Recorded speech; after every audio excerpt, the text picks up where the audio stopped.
Monken was not making a last-minute change on a whim like the official statement suggested. Guys, seriously, what is going on here? This is actually making me a little aggravated, man. Like this don't sit the best with me, man. This is not fresh. This is not dope. 3 different stories. 3. One from the team's own reporter, one from a team spokesperson, and one from Todd Monken himself, and none of them match. If the Browns' quarterback decision was really as simple as they told you, why does every version of the story sound different depending on who's talking? Today, we're laying out exactly what came out, in order, and letting you decide who's telling the truth here. So here's how this actually played out, step by step, because the order matters. The Browns' official line was that Todd Monken made the call to start Deshaun Watson over Shedeur Sanders, and that it was based on practice performance. Simple, clean, nothing to see here. Then a team spokesperson added detail, saying there were specific formations they wanted to see out of Watson, and that's part of what pushed him ahead. Still fits the story. Still sounds like a coach evaluating players and making a football decision. Then Mary Kay Cabot dropped a report that doesn't fit that story at all. According to her reporting, Watson knew right after the Saturday walkthrough at about noon that he was getting the start with the first-team offense. A source told her that. And here's the part that changes everything. That was roughly 45 minutes before Monken told the media that Sanders was still the day 10 starter. 45 minutes. So while Monken was telling reporters one thing, the quarterback had already been informed of something completely different behind the scenes. That's not a coach making a last-minute read on practice reps. That's a decision that was already made, being announced to the media as if it hadn't been made yet. And once you see that timeline laid out, the original explanation that this was a spontaneous call based on what Monken saw on the practice field that day stops adding up.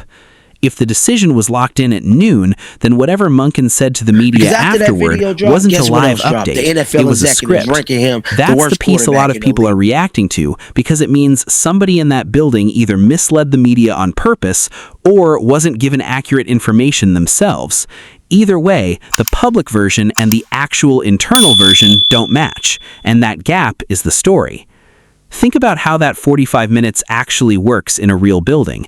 Somebody has to walk into a quarterback room and tell a guy who's earned every rep this offseason that he's QB1 on Saturday.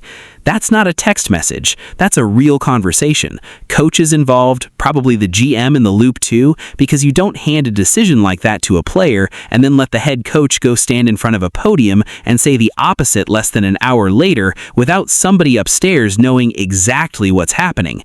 So either Monken knew the call was made and said something different to the media anyway, or Monken himself wasn't looped in on his own quarterback's room's decision until after the fact.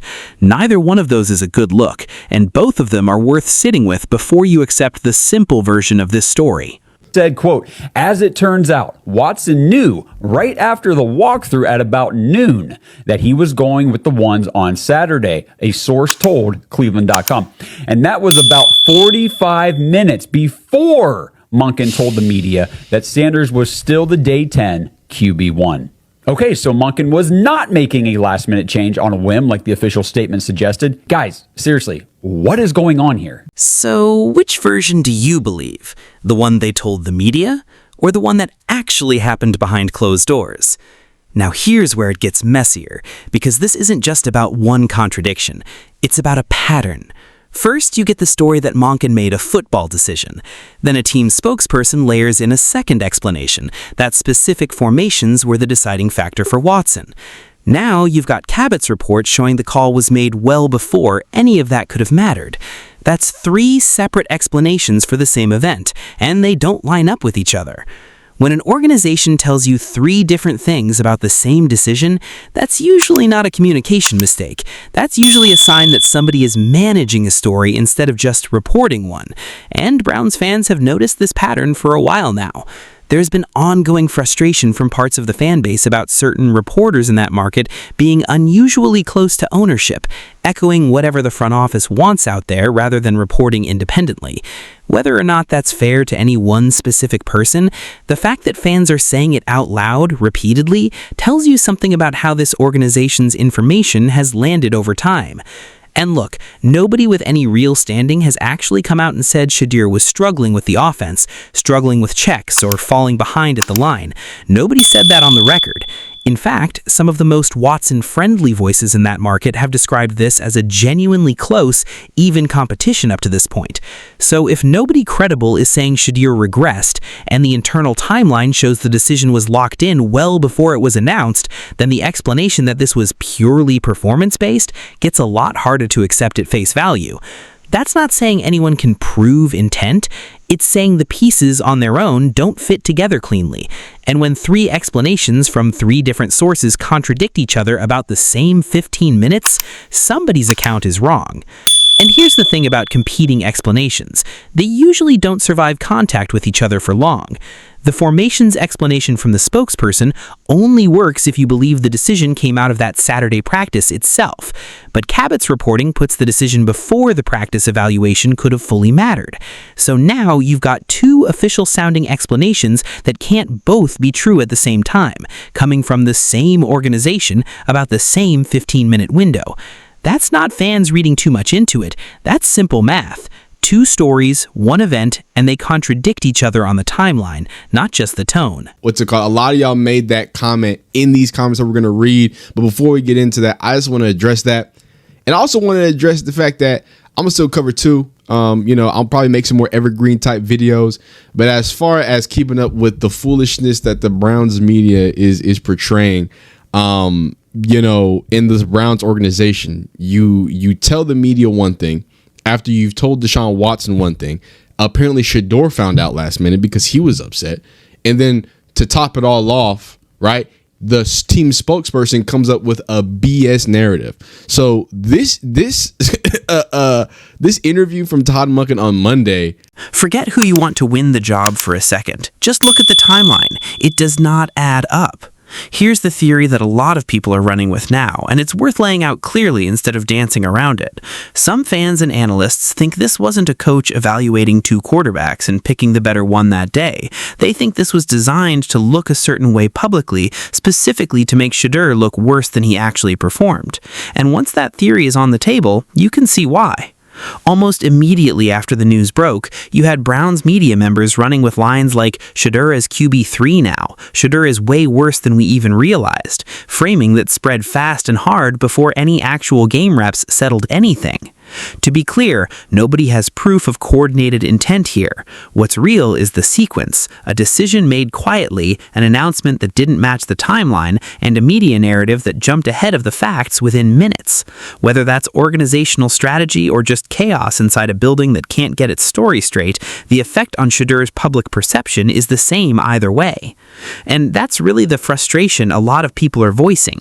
If Todd Monken and this staff have concerns about Shedeur, about his reads, his cadence, his command of a brand new offense, that's completely fair to test and fair to coach. Nobody's saying he's above criticism. The issue is the way it's being communicated. If the real message is that Deshaun is the guy right now, just say that. Straightforward, no games. Instead, you get a rotating explanation and a timeline that contradicts the official version, and that's what turns a normal quarterback competition into a story about trust. Because once the public version of events doesn't match the internal one, people stop taking the next official statement at face value. That's the actual cost of this, not who starts game 1. It's that the organization's own words now need fact-checking against leaked timelines just to figure out what happened. And that's a real problem going forward, because this isn't the last quarterback update we're going to get out of that building this season. Whatever they say next, injury reports, depth chart moves, in-season quarterback changes, all of it now gets read through this lens. Once fans and reporters catch an organization saying one thing publicly while a different decision is already locked in privately, they stop taking the next statement at face value too. That's how trust actually breaks down in a market like this, not with one big scandal, but with a pattern of small gaps between what's said and what's true. By kind of embarrassing him, low-key, can I be honest with you? This one felt different.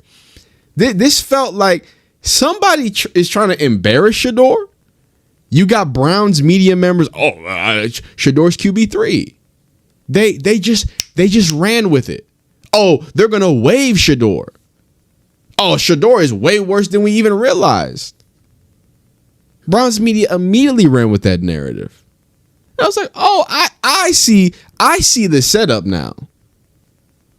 Y'all not even gonna allow the play to do the talking. Y'all not y'all not even gonna allow it to get there. No way, Jose. Compare the message they gave reporters to the message Watson got at noon. Those are not the same conversation.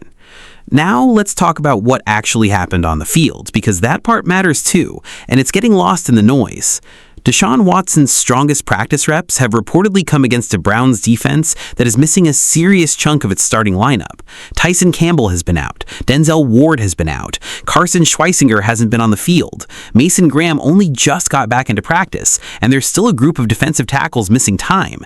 That's a lot of firepower not available to test either quarterback. Meanwhile, this new offensive line has reportedly struggled through camp, and there's real uncertainty about whether Jack Conklin or Echo Boyedo or the interior group will be full go by the season opener.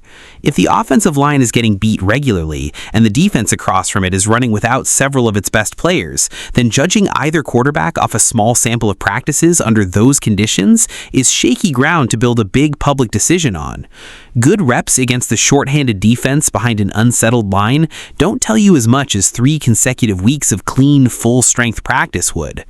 That context doesn't erase what Cabot reported. It actually makes the timeline more confusing, not less. If the practice performance genuinely wasn't decisive enough to justify locking in a decision at noon, then what was? And if it was decisive, why did the public explanation come out sounding like a live, in-the-moment read instead of a decision that had already been finalized? You can't have it both ways.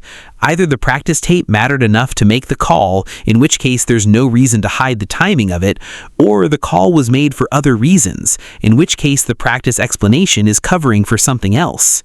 Either way, this is why so many people aren't just brushing this off as normal quarterback competition drama. The pieces on the field and the pieces in the reporting are pulling in different directions, and somebody's version of this story isn't the full picture. Elijah Jenkins showing up to camp and then going right back out doesn't help settle anything either. If the front 5 in front of these quarterbacks is still this unsettled this deep into camp, then whatever either guy is doing behind that line is happening in a pretty controlled, favorable environment, not the kind of live bullets test that should be deciding a starting job for the whole season. That's not an excuse for Shedeur struggling with something specific. It's a real caveat on how much weight anyone should be putting on a handful of practices before drawing conclusions either way. Right? Remember, Deshaun Watson had his best day against a one defense without Tyson Campbell and Denzel Ward, and Carson Schweisinger isn't on the field, and the defensive tackles. I think Mason Graham got back in practice Saturday, but there's a whole slew of defensive tackles that are also missing. If the tape really said Watson won it clean, there's no reason the timeline needed to be hidden in the first place. So let's put the whole sequence together one more time. A decision gets made and communicated to the quarterback around noon. 45 minutes later, the head coach tells reporters the competition is still open. A team spokesperson later adds a formations explanation that doesn't match Cabot's reporting on when the call was actually made. Browns media runs with a Shedeur is fading narrative within minutes of the news before any of it could be verified on tape. And all of this is happening while the defense Watson's been going against is missing multiple starters, and the offensive line in front of both quarterbacks is still figuring itself out. None of that proves a conspiracy. What it proves is that the Browns told the public one story while a different one was already happening internally, and that gap is exactly why this isn't sitting right with people who've watched this organization operate before. This is a franchise with a long history of getting the quarterback position wrong, and a fan base that's learned, the hard way, to read between the lines when the official statements stop matching the timeline. Here's where it lands. Either Todd Monken made a real football decision and the communication around it was just badly handled, or the decision was made for reasons that had nothing to do with what happened on the practice field that week. Both are possible. Only one of them is what they actually told you. So we want to know what you think.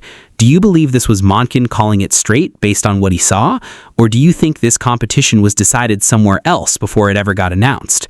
Drop your take below. Smash like and subscribe.